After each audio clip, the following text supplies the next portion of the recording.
thanks for inviting me. No matter, in theory, I represent Spain, I'm one Italian more. So it's sort of tough to talk after a meal, in the middle of a digestion, and after such enjoyable entertainment with the robot. So I guess it won't be so.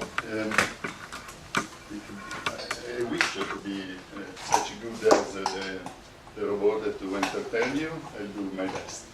So what I will be doing, I will play a little bit with the two keywords you have been using, universality and the creativity. Speculating a little bit if you want. So basically, to what extent can we talk about universality? Maybe universality for a certain class of authors, and so this is my point. So I will try to address how language could be shared among the classes of authors, so universality from this viewpoint. And concretely, I will be saying something about gender and age identification, author profiling. I will mention some preliminary work we have done with respect to gender and irony. So also my talk basically will have a part 1 and part 2. The second part will be on irony, that from a creativity viewpoint can be seen more keen to be specific to individual authors. So in computational linguistics, there is, for instance, a network on computational creativity. Pablo Rosso is involved in the network. And, irony metaphors are considered as creative ways to use a language. At least not the standard way, most of the time, that the language is used. And then, again, to speculate, play a little bit with the terms. I mean, we'll see all together as an exercise if there is some universality in the creativity. So in irony, is there some something in common, no matter the languages?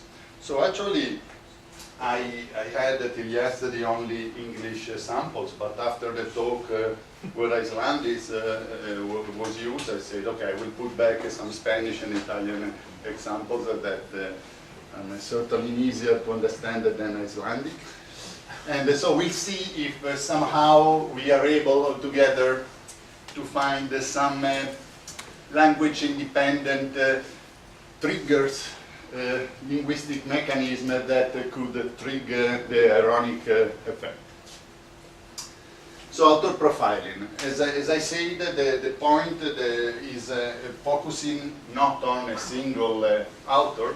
About that, Mirko will talk tomorrow, author profiling, authorship attribution, but on class of authors. Okay, and this is of course interesting from a marketing perspective. Most of the time, if we think about the text, social media text, not the real name is given, not the real age. So somehow the only way is to guess, to have an intuition on the basis of the writing style.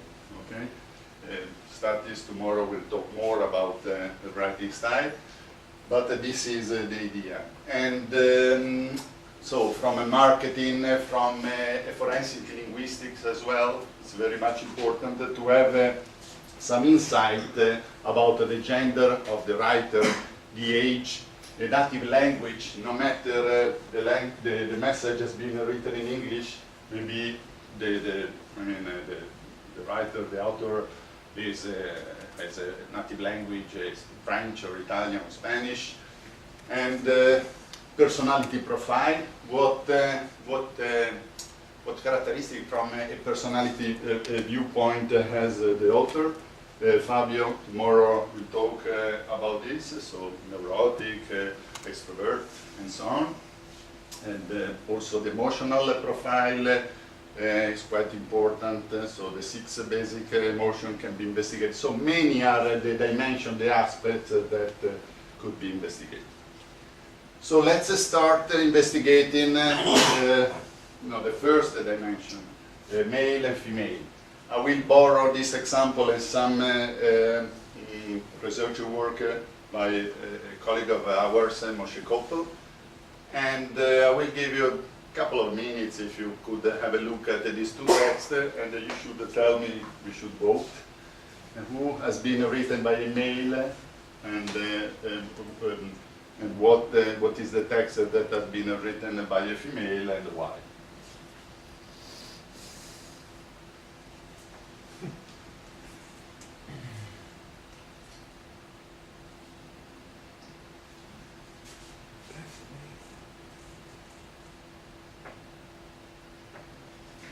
On the right side, my mail, because it is more concise. Okay, basically, our colleague here is not me. Our colleague here is saying that somehow this language-independent feature that women write and talk more than we do. Left is female because it's using reflexive, like my, I. Left is female, I, my. And so how many of you are there any other options, ideas? It's more reflexive. Option, not really, male, right?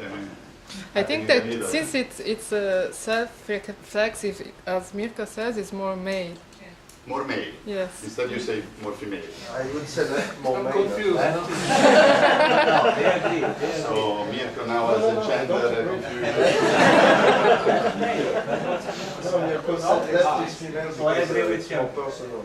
Okay. Me too. So how many of you think that the left one, the longer is male? 3, 4, 5, 6, 7, 8. So majority. So you have to vote. One way is one way or the other. Okay, majority says is a female. Well, I will never tell you. So No. you can look for this seminal work by Moshe Koppel. But what I can tell you, the way this colleague of ours carry out the research. So basically, he took into account the British National Corpus, nearly 1,000, slightly less, 920 documents. And the documents were labeled with the information of the gender and also of the genre. I won't enter into detail about the gender, the genre, sorry, for the French is easier. And so basically, as you can see, balance male-female, 2 macro category, prose and the rest. And but what is interesting to see what they obtain in terms of accuracy with very shallow, easy features like function words, part of speech, and both of them. So if we just focus our attention on all the documents without the distinction I mentioned before, taking into account the function words, they were able to obtain an accuracy higher than 70%, part of speech just 70%, and the two together more than 75%.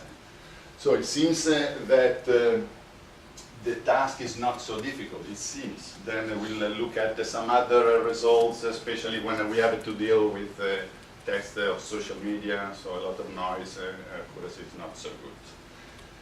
But in order to let you sleep tonight and not to stay awake thinking, is it a male or is it a female? I will give you some information, so some kind of information from a universality viewpoint based on statistics. And what they found out that the male use more determiners, more adjectives, more modifiers like of, at least in English. Females more pronouns and more words like for and with, more negation. Do you agree, Fiammetta? Usually, I do. Okay. Yes, but usually I'm told no. Yeah. More present tense.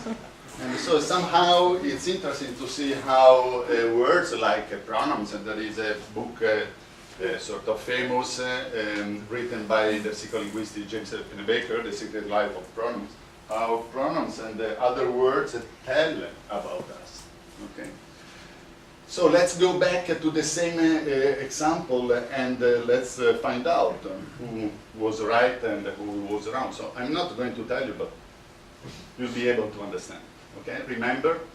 So female pronouns, negation, present tense, emails, for instance, more modifiers like of. Right? So I don't know if you're able to see it. Okay, it's red, but who knows with this line. The left text has my, he. So you say the female, right? So Fiammetta, maybe from this viewpoint, I should have a sort of a gender, I don't know, confusion. And on the other, in the other, some text there. And what about the present tense? We have show, develop, indicate, put, describe, justify, specify, etc. And on the other side, propose and details, for instance, so less. Then we have not, nor, and there was another one, and not there, and the right, just not. So, okay, of course, I've chosen two texts that could help me to show you what actually happens from a statistical viewpoint.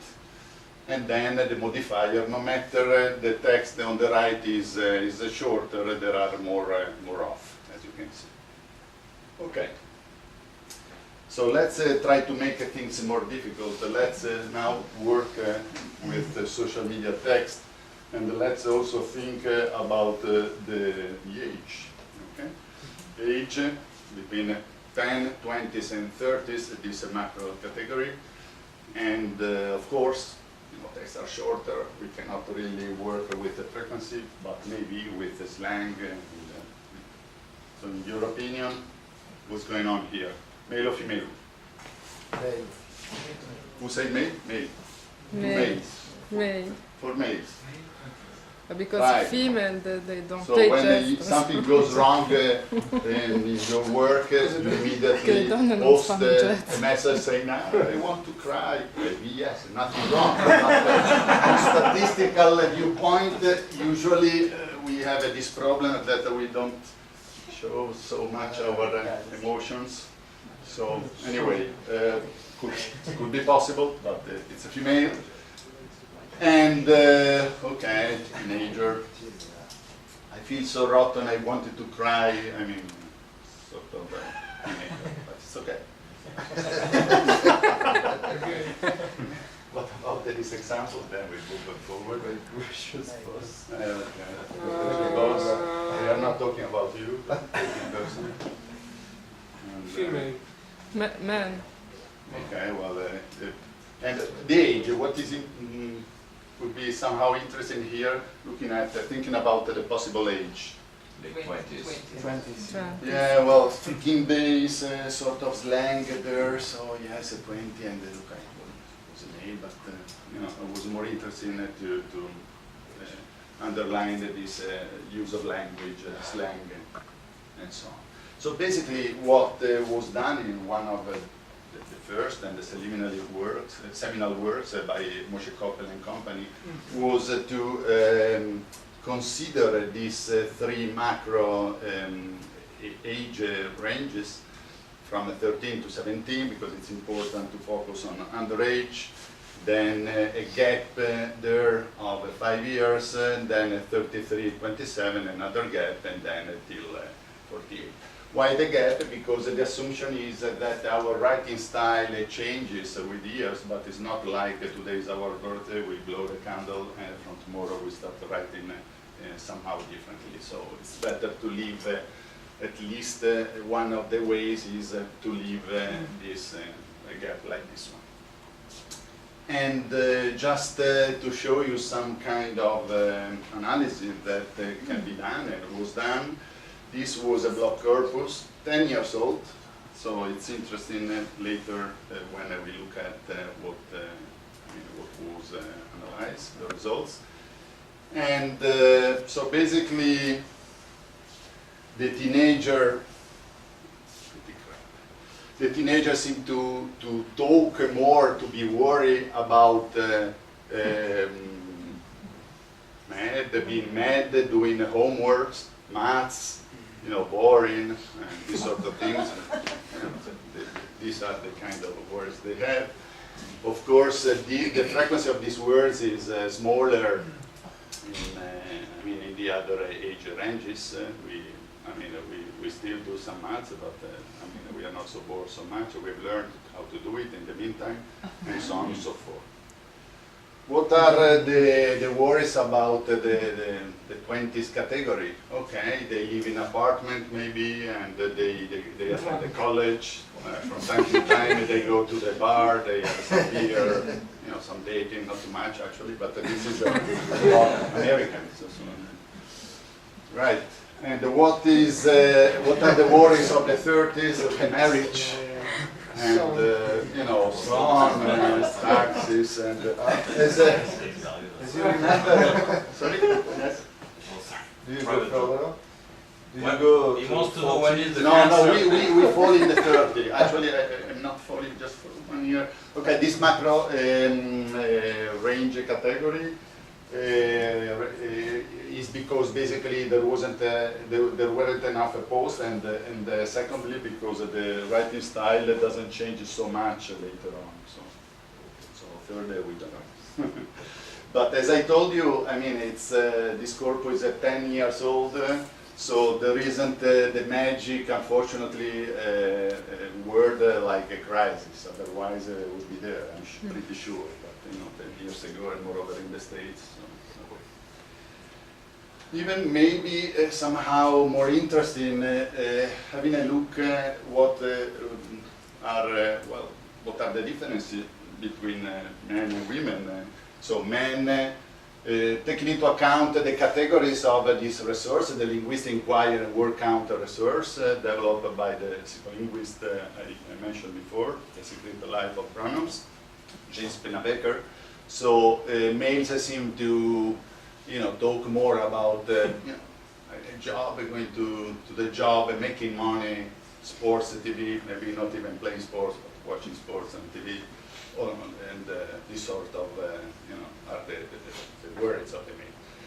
Females, first of all, every time I show this slide, I have to say that the category sex refers to, sex, altogether, sex and love.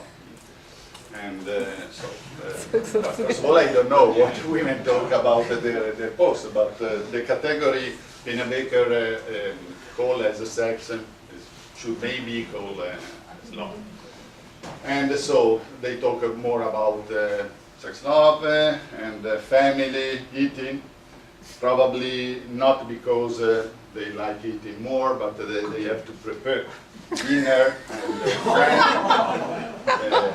and it's just a speculation, but unfortunately. Sleep, then, okay, I don't want to speculate. Speculate yourself. Do you sleep more than us? Or maybe our sons, when they are ill, call, Mommy, I feel, I don't know, I don't feel well, this sort of thing. So lack of sleep again, but a further analysis should be done, sorry.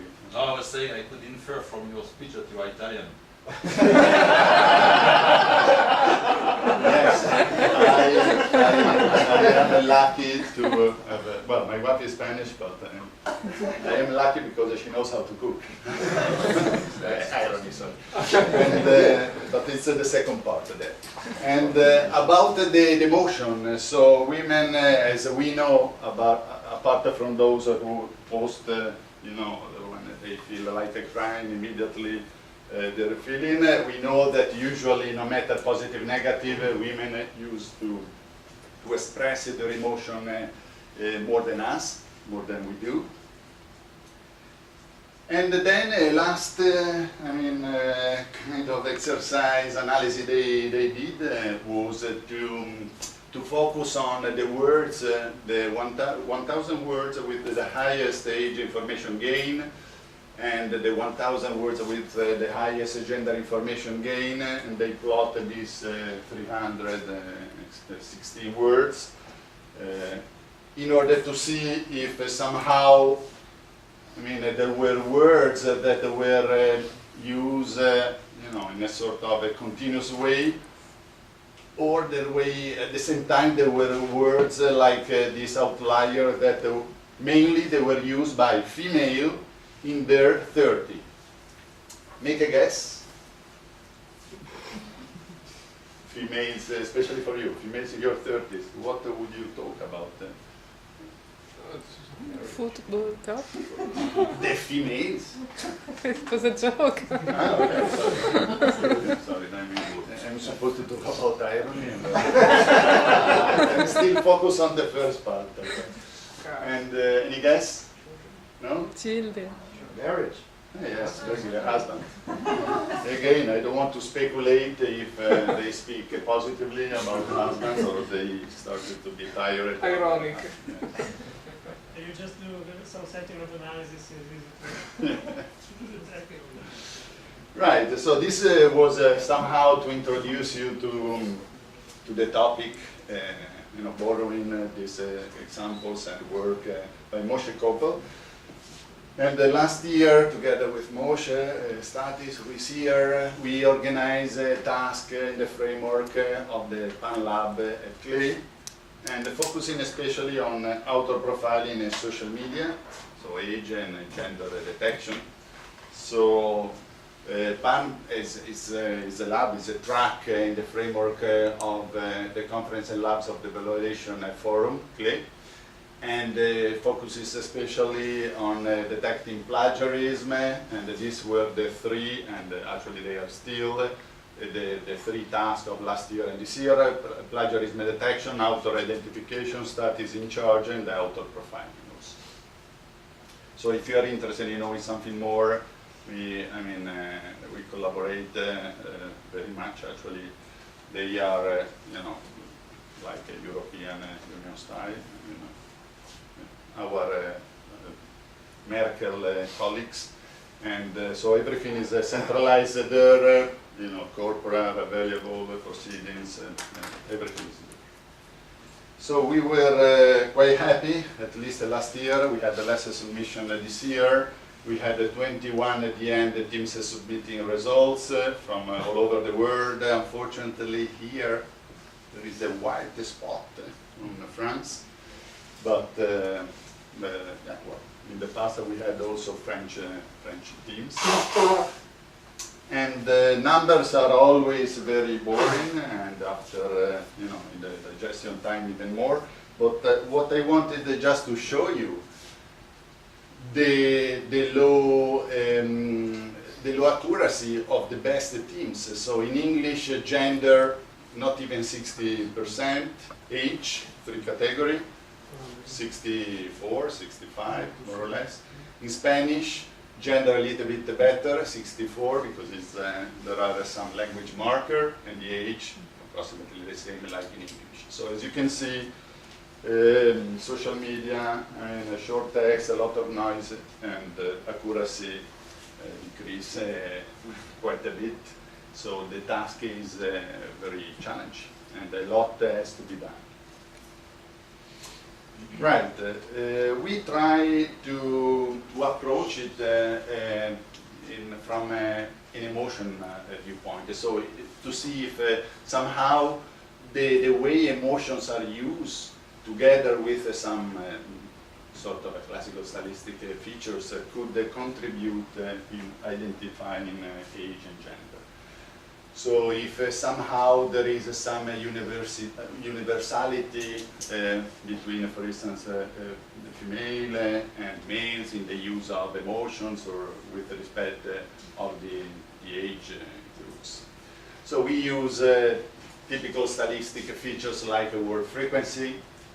So taking into account the words with the character floating, words starting with capital letters, and so on, punctuation marks, and part of speech, the information of part of speech, emoticons, and, well, we work in Spanish, and a lexicon that was developed in Mexico that where there are words co-occurring with each of the 6 basic emotions, so happiness, anger, fear, sadness, disgust, and surprise. So with just this information as a feature, and with a superverted machine, if we had participated, we had obtained the 4th position in the ranking. So somehow it helps including this information, the emotion and the stylistic information, of course, but the emotion had a decent impact, and in age, and slightly less in gender. Then we decided that, of course, it wasn't enough, so we consider a graph-based approach. So considering the previous and other features, but organizing them in a graph. So, and with this approach, so basically considering if a word comes after another, there is a link, considering the eagles, the tags, considering the morphosyntactic information, considering the motion that a certain word can trigger, considering the domains of the wordnet domains, if a word belongs to a certain domain, and so on and so forth.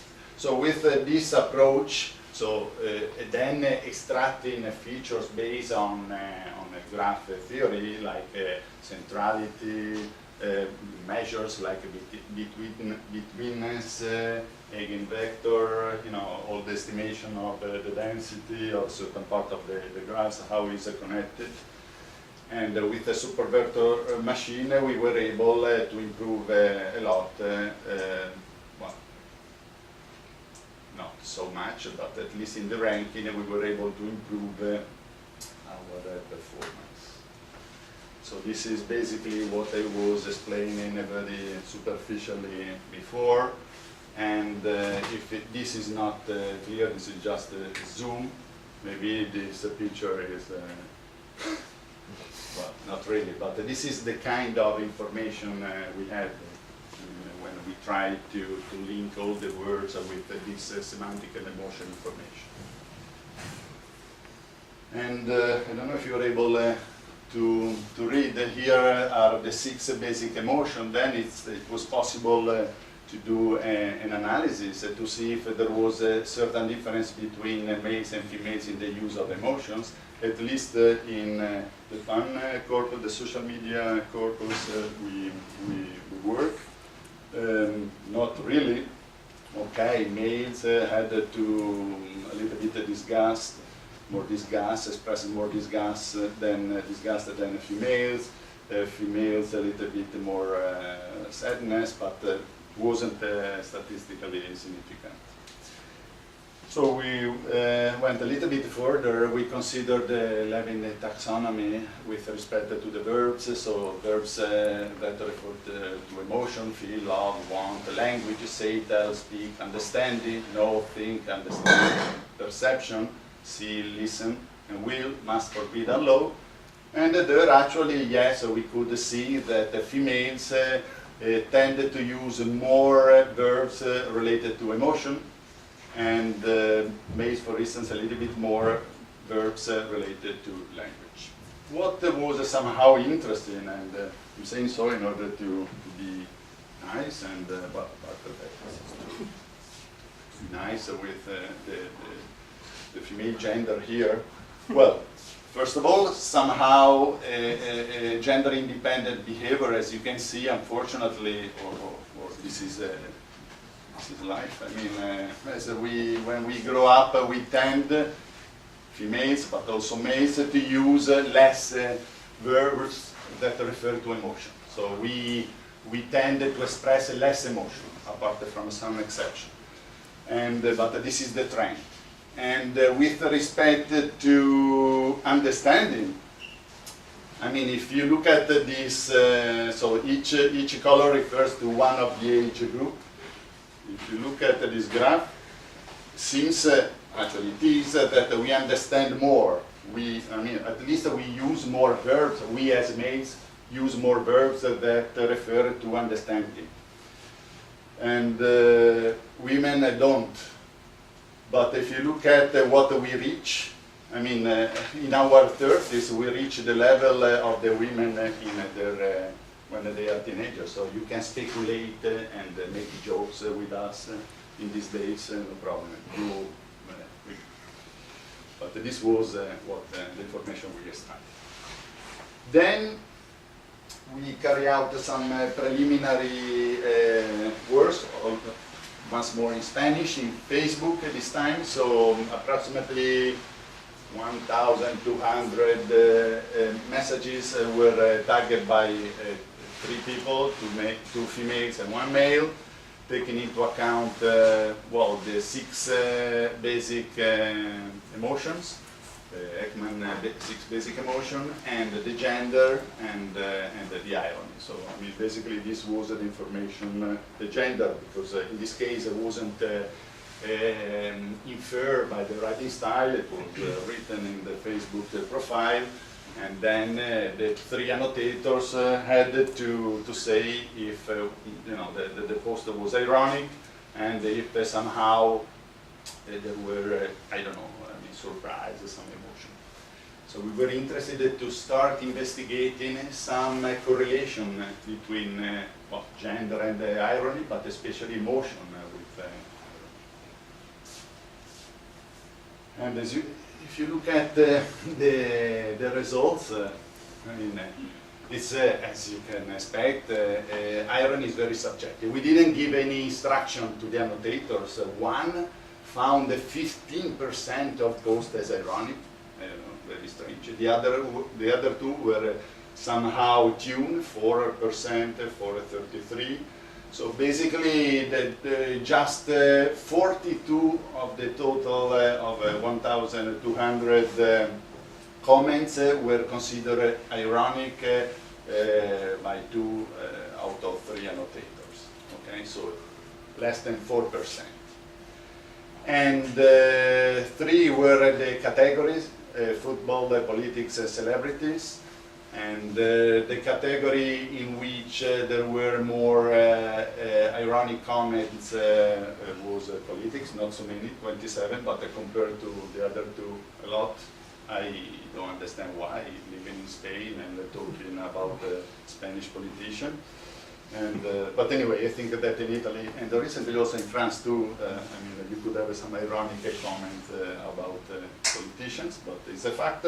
And at least in this corpus that was balanced. I mean, comments the same number, 200 for each category of male and female. At least in this corpus, more males seem to be ironic. This doesn't mean that males are more ironic, but at least in this corpus, this was perceived by the gold standard by 2 out of 3 annotators, and but 2 annotators were females and 1 was male, so it wasn't biased towards the male gender. Right, basically I said already things, law, I mean, inter-annotator agreement, I'll skip because otherwise I won't be able to start the other part about irony. So these were the kind of ironic comments that were considered by 2 of the 3 annotators. So Pitbull is culture, because he counts every time 1, 2, 3. So Pitbull is culture. Can you see that he teaches you to count, or go only to 3? Okay, subjective. As you can see, nobody is laughing here. I will try to show you some better example later. But in the same line, and I would like also to underline a kind of a recent work in which they try to see if there is a relation between irony and emotion, especially irony and personality. As I told you, Fabio, we'll talk about the personality tomorrow. So personality traits are related in terms of how emotional words are used, and so ironic comments given by neurotic people use fewer positive emotional words, and for instance extroverts use a greater number of both positive and negative emotional words in their ironic comment, and so on and so forth. So of course you can agree or not, but what is interesting, at least from my perspective, to show you that there is an interest from the research community going in this direction. I mean, trying to understand more also from a psycholinguistic viewpoint what are the links between irony, emotion, personality. So irony, okay, and from a computational linguistic viewpoint, it's very much interesting because it's basically a linguistic device that without any explicit negation marker negates the polarity of a comment. It seems that maybe something is said with a positive sentiment, but indeed because of the irony there is some criticism there, right? And of course we focus on verbal irony and not on situational irony. And if I have time, I will say, well, actually I would like to show you some example in order to try to, as exercise, to extract some features that have been used by who intentionally try to be ironic, because these are the features that we try somehow to use in order to detect some of the cases. I mean, every time I have to stress that no matter we had some publication, if you are interested in the topic, you have the information in the web page of the workshop, but it's a preliminary work because it's the topic is challenging, it's fun, but it's difficult. But from a polarity viewpoint is no matter if maybe you are able to detect a small percentage is interesting for the reputation of the company, because they are interested in knowing what is the percentage of the positive comments, what is the percentage of the negative comment, and then most of the time they look at the negative comments, I mean, manually, in order to see what actually they didn't do very well with respect to a product or service. But if the comment, because ironic, was tagged as positive, not only the percentage doesn't correspond to reality, but moreover they don't get what has been criticized in an ironic way. Right. So we see that it's very interesting the way that many times we play with incongruity. We say something that doesn't match really. Intentionality. I mean, most of the cases we wanted to be ironic. Sometimes actually we are ironic and we didn't want to, but most of the time we want to be ironic. We play with ambiguity, and especially we say something that is not expected. Otherwise, the surprise effect that could trigger the irony, I mean, it's gone. So just in order to make you understand the difference between a verbal versus a situational irony in written text, I don't know, for instance, you can think about a vegetarian having a heart attack outside the McDonald's or Burger King. So, okay, it's somehow ironic that not someone who usually eats a lot of burgers doesn't have a heart attack. And from a visual viewpoint, an example of a situational irony is this one. Of course, these are not the cases working with the text we deal with. Or this one.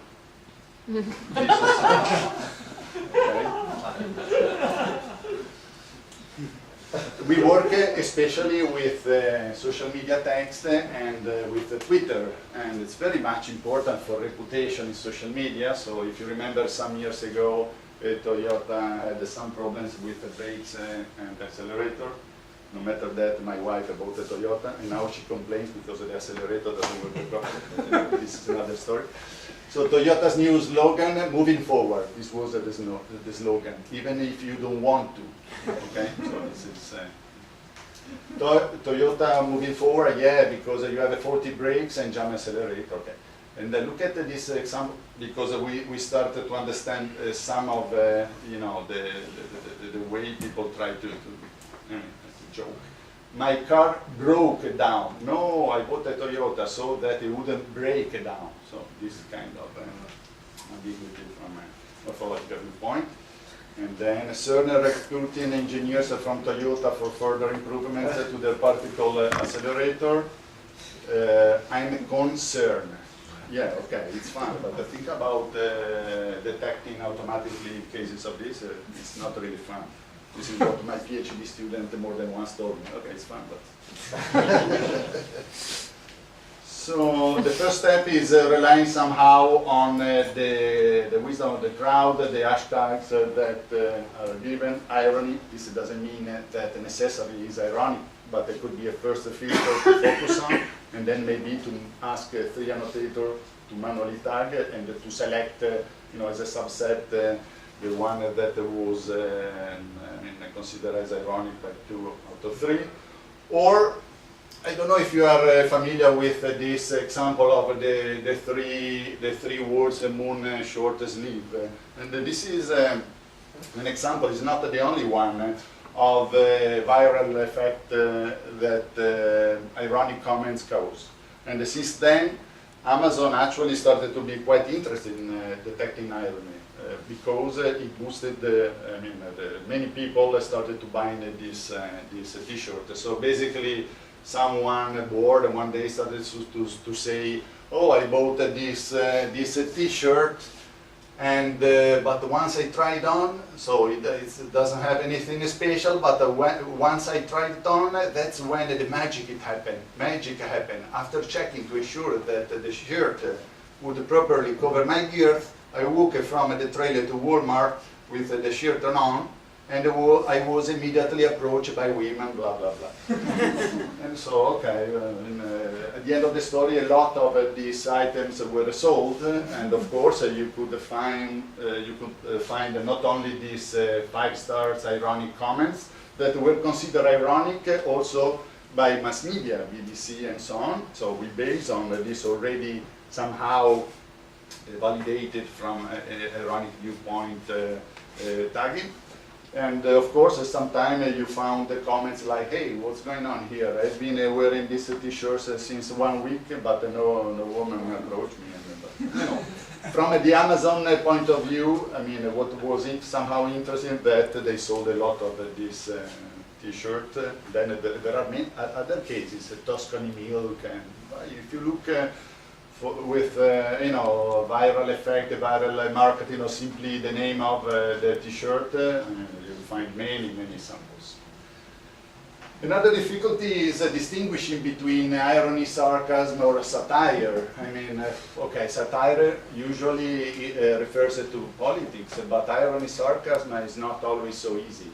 And of course, we try to approach from a general broad category. Everything can be considered ironic. Sarcasm is somehow a form of irony where your intention maybe is not so subtle. I want really to hurt you, for instance, right? So if you find hard to laugh at yourself, I would be happy to do it for you. My mother never saw the irony, called me son of a beep. Now, okay, I didn't have any Icelandic, so I had to take some Italian, but why I put this slide in Italian? Because I received it recently, and this is a case where, as I said, we wanted to be intentional when we wanted to be somehow funny or ironic, but sometimes we are ironic, but without the intention of being ironic. So these were notes written in churches here and there in Italy, and I don't know if you received this as well. And I will translate in English. But what is interesting to see, what is the mechanism behind that could make somehow trigger those of you that have children and don't know anything about it, we have an area, a playground for children. Okay, they don't know what. Thursday at 5 p.m., nearly there, there will be a meeting of the group of mothers. For those of you that would like to be part of the group of mothers, you are more than welcome to ask the priest. Yeah, in his office as well. And, dear ladies, don't forget about the charity cells. It's a good way to get rid of those stuff that you don't need and you have at home. Bring your husband. Okay, this is interesting, thinking about irony. The cost for participating at the Congress prayer and fast includes meals. There is incongruity somehow, right? Topic of catechesis, we are not very into it. Catechesis today, Jesus walking on the water. The topic of tomorrow, looking for Jesus. So you can see the kind of mechanism. These weren't intentionally, but I think that the same kind of intentionally, the mechanisms are used when someone tries to be intentionally wrong, right? Let's look for some more features that then we'll tell you are the ones that we use in our approach. These are one-liners, so intentionally we're humorous, ironic. What I would like to underline is that there is a difference, of course, between humor and irony. And some cases, okay, you can see that one is also the other one, but not necessarily. So at the end of the story, not all the features that could help for humor recognition could also help for irony detection. So Jesus saves, and today practice, that's a miracle. What's the kind of trigger there? You know that saves. Saves, prices, so the ambiguity in saves. You know, okay. Love is blind, but marriage is a real eye-opener. So we have there in opposition, okay? Drugs might lead to nowhere, but at least it's a scenic route. Sometimes many jokes, especially with respect to humor, use certain human weakness or some certain templates. Become a computer programmer and never see the word again. This is dedicated especially to the PhD student here, or the postdoc, but here it's a little bit more difficult. You need really more information about the domain. My software never has bugs, it just develops random features, again. Then sex, in this case not sex and love, sex, is one of the 9 reasons for reincarnation. The other 8 are unimportant. So again, you know, one of the typical topics where jokes are made about. And I've got the body of a god, unfortunately it's both. Okay, probably among all of them I would consider is the subjective, but as ironic, this one. Yes, the last one, okay? And moreover, not only a subjective, but it's also cultural dependent. I remember once in Hong Kong, I forgot to get rid of this sample. And, among the audience, I didn't like this comparison, but anyway. Right, more. Look at some cases. Quite I'm on a 30-day diet. So far I've lost 15 days. So from a computational language viewpoint, I mean, you have learned from a statistical viewpoint, processing text that are not ironic, that with a certain probability, maybe you can find the kilos there. So, I mean, days is something unexpected. And you could measure, for instance, with perplexity. Okay, simple like this. change is inevitable, okay, ambiguity, and then there are cases that are sort of difficult because they play with the same structure but they change the word order. The children in the back seats of cars cause accident, but accident in the back seats of cars cause children. So it's somehow difficult. And then, okay, but as you can see, these are more humor samples. I don't see really the irony there, at least I mean. But the rest are more ironic. Don't worry about what people think they don't do, so the opposition, right? Don't do it very often. I feel so miserable without you. It's almost like having you here, okay? Sometimes I need what only you can provide in your absence, so you can see, you know, this opposition. Okay.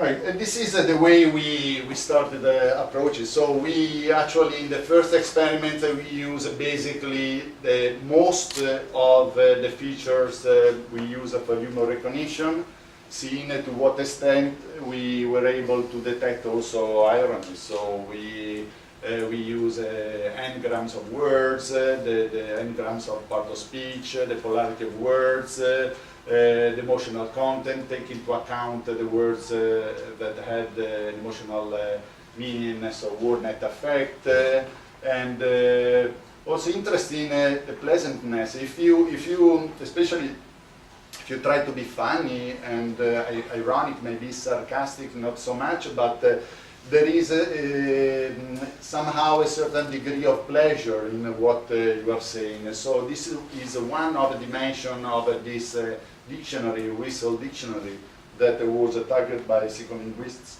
And so for each word you have a range between 1 and 3 that gives the degree of pleasure, war, not really, love, yes, and so on. So we tested these features on the Amazon viral effect corpus, but we realized that we weren't able really to obtain a good results in terms of irony detection. Approximately 65%, if I remember properly, and so not very good. So we tried to go a little bit further, and we tried to consider, well, we consider 4 macro features. We tried to somehow model unexpectedness to see if there were adverbs that change the logical flow of the story. So in the signatures, we try to see if some adverbs that implicitly implied negation, like a nevertheless. I mean, you started talking positive and nevertheless, and then not really. Were there, and we consider if there was a certain contextual imbalance between what was said in the first part of the comment in the second one. So the second one, so where the unexpected factor, I mean, should happen. And this could be measured with semantic relateness measures that, like listening and so on, that you can find implementing the Ted Pedersen page. Then talking about style, we consider what the features that give quite good results, as I started will tell you, character n-grams, also skip n-grams, skipping some words. Also, we consider n-grams, skip n-grams from a polarity viewpoint, because the intuition was, okay, we start maybe in a comment, the person, the user starts speaking positively about something, and then at the end, a negative comment that change, or a couple of negative comments, negative words that change the polarity of all the sentence. What is a skip n-grams? Skip, basically, you skip. You say skip on one, so you don't expect exactly the two words if I skip a bigram, but it could be one in the middle, or skip two. Skip a bigram, okay. But you need to say the order of skip.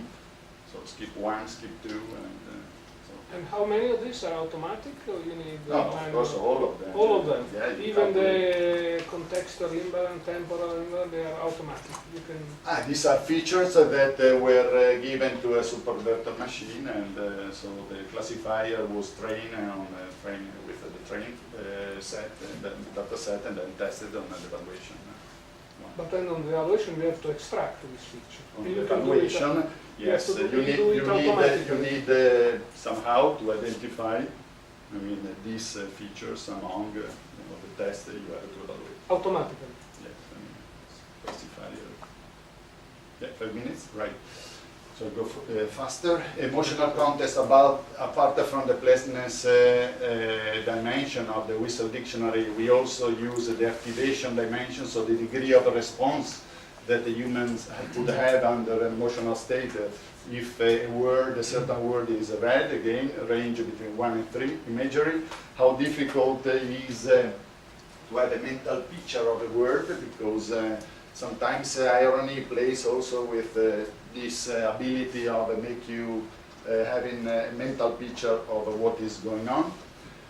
So anyway, I will skip the example. So we'll skip also the results, but basically these 4 macro categories allow us to obtain approximately 75% of accuracy. But again, a lot has to be done, and these results wanted to be just preliminary. I would like just to show you something, not in order to share with you the 2 days of glory we had after publishing some of these works in Spanish social media, Meneame. But so basically you cannot read, but here there is a karma. There is a karma value of 500. Basically this value gives you how positive has been perceived this news that there was a detector of irony. How things are commented in news. The detector of irony was there. So it seems having a karma of 500 seems that the reaction of people was very good, and actually some of them say, oh, this is very interesting because it's possible to differentiate between positive and negative opinions and so on and so on and so forth. Important for the reputation. But this is the clear example how, because this was done automatically, this polarity, classification positive and negative that gave this value of the 500 was done automatically. And this is a clear example how things don't work when there are ironic comments, because there were comments like, how, don't you have already one of these machines? I have installed it already, and since then I seem smarter. By the way, batteries go apart and so on and so forth. So if you read, all of them are basically negative, ironic, but they were tagged somehow as positive. Or what is interesting, and just a couple of slides and we'll finish. And what is interesting to try to convince you that this is a hot topic, fun, and also, a hot topic, and I'm saying so because when the United States is behind, and especially the Army Research Office, they have a recent, thank you, but later. They have a project about automating irony detection, and actually they are tagging the Reddit with the certain subcategories of irony. It just started, so I cannot really tell you more. And a couple of weeks, 3 weeks ago, there was on the news that the Secret Service seeks a Twitter sarcasm detector. So this was on the news when? The 3rd of June. So the Washington Post, the BBC, so there is a real interest. What is somehow ironic, seen as Washington Post tagged, the URL is the Secret Service wants a software that detects the social media sarcasm. Yeah, sure, it will work. Somehow ironic itself. And the last, there are a couple of benchmark that will be organized for Italian, the Italian community here at the Valita this year. And basically on sentiment analysis, but there will be a pilot task on irony detection. And the next year at the Seneval, together with colleagues like Tony Villa, who is the main coordinator, there will be a task on figurative language. In this case, not only irony, but also metaphor will be included. So basically tweets that are ironic, sarcastic, or metaphoric. Will have to be classified not only as a positive, negative, or objective, neutral, but on the basis of 11 points scale. So how much positive, how much negative, in order to have a finer grain study of the difference between, for instance, sarcasm and irony. And with this, it's over. Merci beaucoup.